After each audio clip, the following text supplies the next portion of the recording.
The LA Rebellion, aka the Watts riots, started in mid-August on a Thursday, and it started out. It came out of a traffic altercation somewhere in in Watts, and geography has shifted over. The naming of geography in LA has shifted over the last 40 years.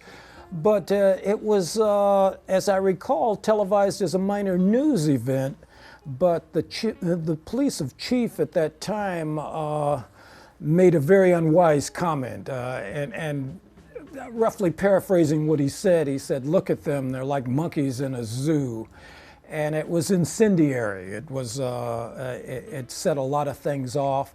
There had been a lot of obvious mistreatment of black people in their communities by the LAPD. So the place was tinder dry in many ways. And it was Friday night. She asked me if I would come into the city from Pasadena. And I remember winding down that freeway, that Pasadena freeway. You get to that hill, and you can see that panorama of LA.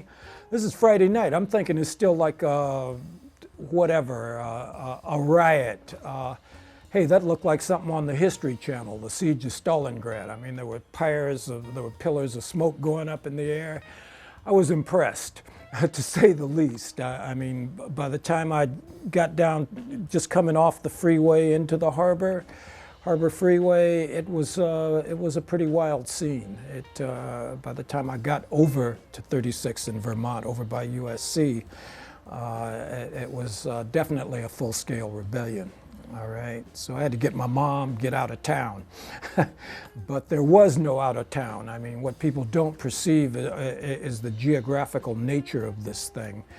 And that was that black people were rebelling in Pasadena, Monrovia, Pacoima, all the outlying areas of LA, around LA. It wasn't just one section of LA per se.